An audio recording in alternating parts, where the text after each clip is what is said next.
Hi, Stacy Augustine here. Today I want to talk a little bit about the LEGO Education Spike Kits we received from the Maine DOE. Every school should have at least 10 kits, and they can be found in the library. These are what the kits look like. They have a scannable barcode and are labeled. The labeling is super important, especially if you are having groups of children work with multiple kits in the same classroom. Please make sure that you give the groups plenty of space so the materials don't get mixed up. Inside, all the pieces are organized by color to make cleanup easy. There is a compartment that has all of the specialty Legos. Now, honestly, if any were to go missing, it would probably be those.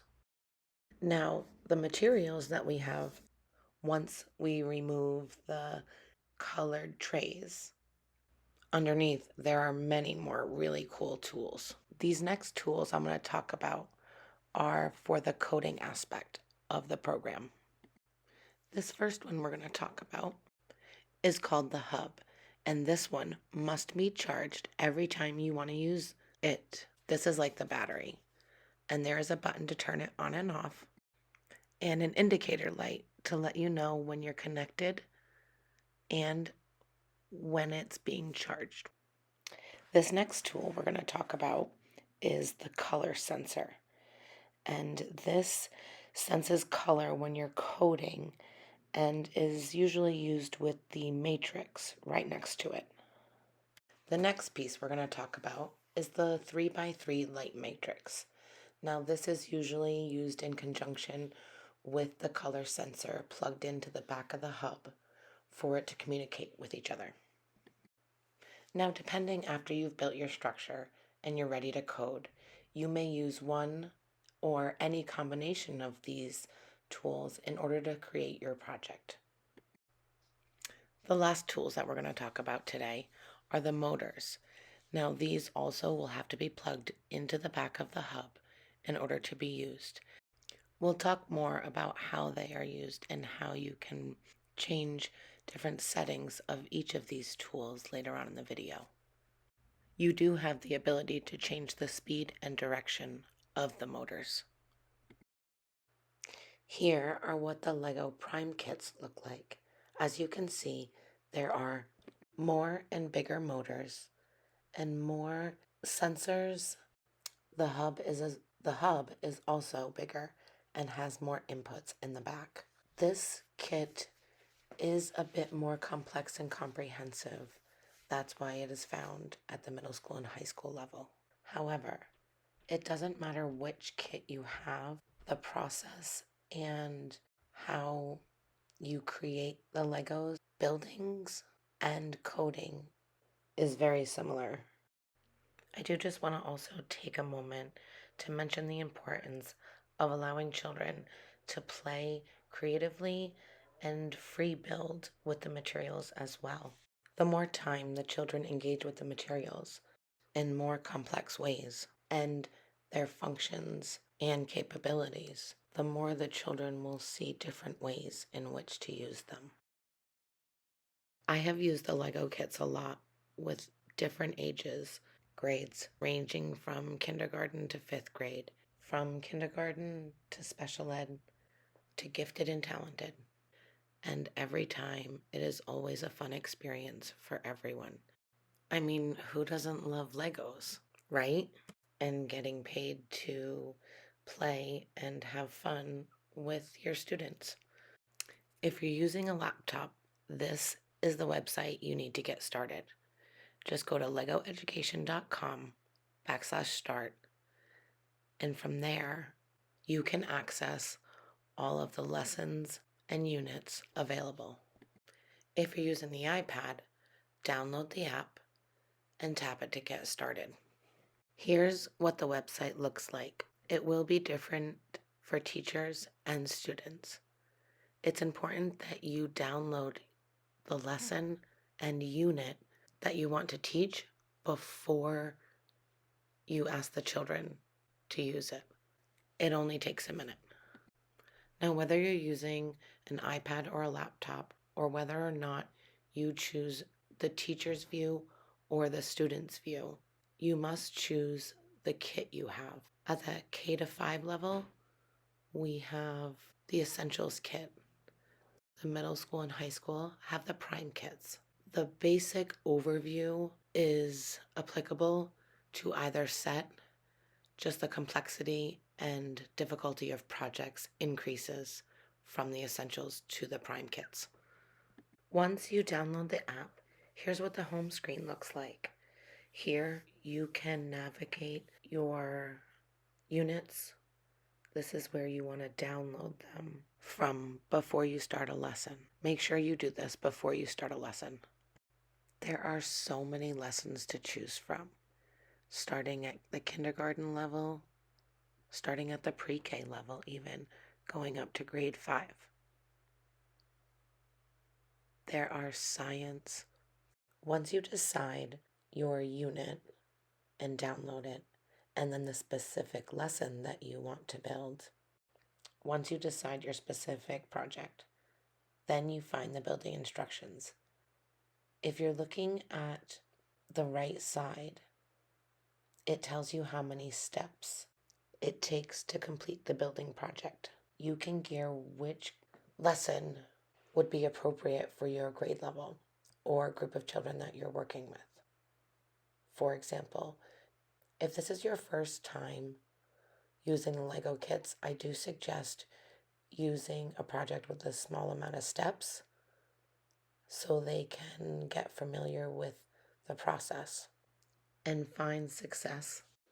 Just like with any project, you'll want to start on the easier side and build up to be able to work on more complicated and more difficult projects.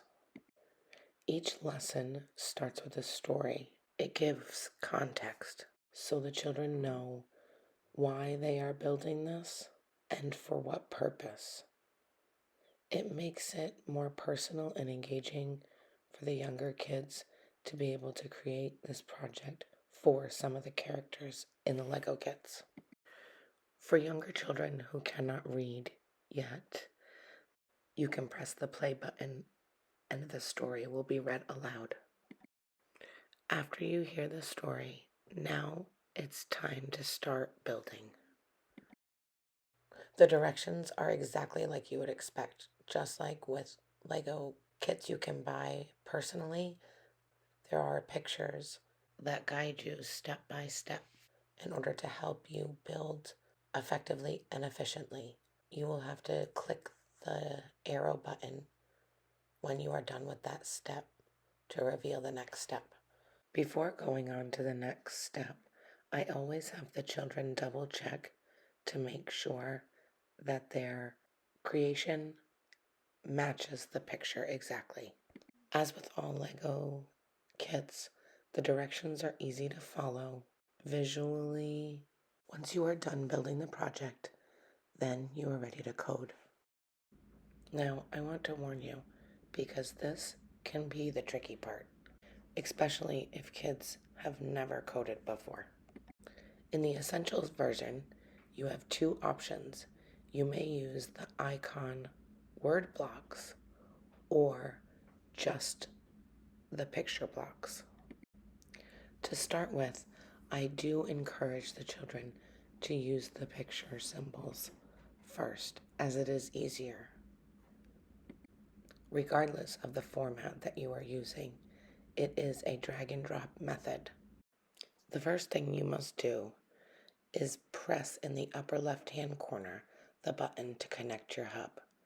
Now, this is where I said labeling is important, especially if you have multiple kids in the same area using different hubs. You want to make sure that the hub is connected to the one that you are actually using.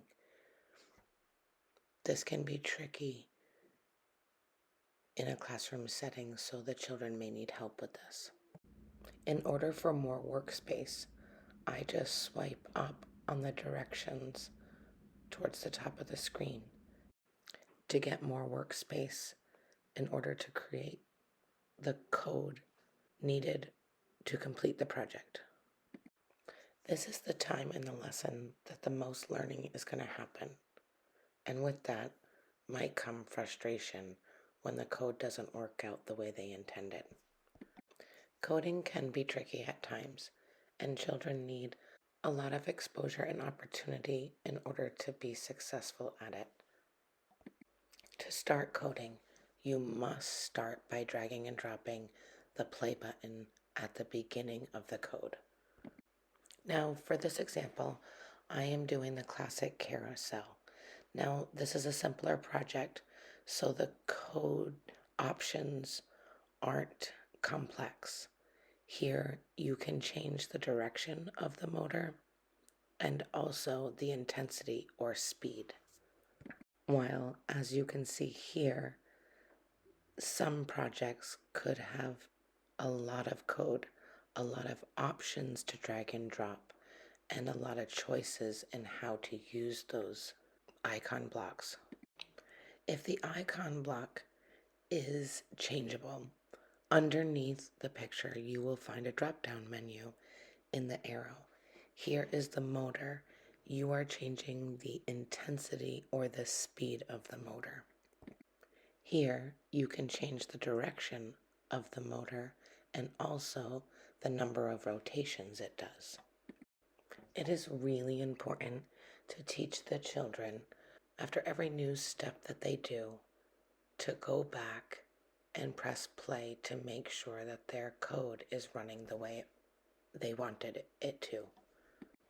It is also really important to note that once the child plays the code, to make sure that it is doing what it is supposed to, that you press the stop button before you add new code.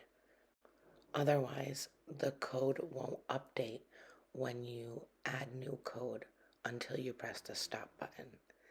This can be a little tricky at the beginning, and kids might need to be reminded of this. Whether you are using the icon blocks or the word blocks, the icons are color-coded to make it easier. The blue are for the motor, the purple are for lights and sound. Here, when we are connected to the light matrix, you have the option to change the color of the lights. For the sound blocks, you have sound effects. Each number represents a different sound effect. The same thing can be said for the music. The dice just means that the sound or music will be chosen randomly. You may even choose to record your own sound effect or music. I do like these features as it makes the project more customizable. Now, there are some more complex icons that include time and to repeat a certain section of code or to put it on a loop. Again, these happen with harder lessons. The kids will be more comfortable with these once they get more comfortable with the programming. However, these tools come in handy when you want your code to repeat a certain section or duplicate what it's doing over again. Again, here, there is so much to explore, and really time and opportunity is the only way in which to really see all the possibilities. You may also change the background and how your code is displayed. Truly, the possibilities are endless. Remember to have fun. Know that your project will be saved as you are working on it, but it is important to name your project. I just want to let you know as well that there are many resources on that LEGO education site that you can check out, from resources to connections with others to ideas. Anything you need is there. I want to also let you know that there is a Lego education community. You can find this on Facebook or on the lego.com site. You just need to log in and register, and you will have access to a lot of resources and connections with other people using the kits. Also on the website, you will find professional support that you can start at any time.